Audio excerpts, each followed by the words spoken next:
AEC Yans. Ngayong araw ay tatalakayin natin ang tungkol sa pag-iwas sa droga.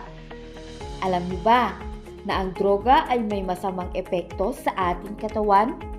Hindi lang sa ating sarili, kundi sa lahat ng taong nakapaligid sa atin. Kapag tayo ay gumamit nito at nagkaroon ng drug addiction, tayo ay makakaramdam ng iba't ibang side effects nito. Katulad ng mood swing at depression, confusion, hallucination, pagkakaroon ng mental complication at marami pang iba. Marami ring sakit ang maaaring makuha dito. Alam niyo ba na maaari tayong makakuha ng HIV o Human Immunodeficiency Virus, hepatitis, heart attack, kidney at liver damage, stroke, brain damage, at higit sa lahat, maaari nating ikamatay ang paggamit ng droga.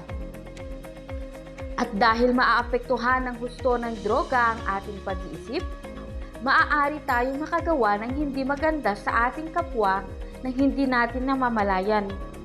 Kaya naman kids, narito ang ilan sa maaari nating gawin para makaiwas sa droga.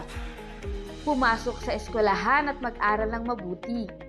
Piliin ang sasamahang kaibigan. Mas mainam na piliin natin ang mga barkadang may hilig sa mga physical activities. Maglaan ng oras sa pamilya. Kahit maraming ginagawa sa paaralan, mag-isip din ng mga bagay na pwedeng pagkaabalahan na makakatulong sa atin na paglinangin ang ating sarili nang sa gayon ay hindi kayo maimpluwensyahan ng pinagbabawal na gamot. Ilan sa mga ito ay ang paggamit ng talento tulad ng pagkanta o pagsayaw. Maaari ka ring maglaan ng oras sa pag-travel, sports, gym, at marami pang iba.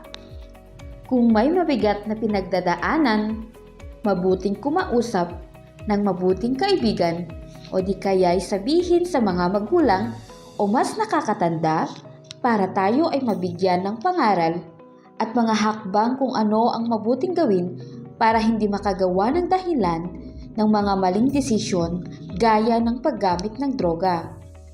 Magdasal at humingi ng patnubay sa Diyos para magabayan tayo sa tamang landas na tinatahak natin.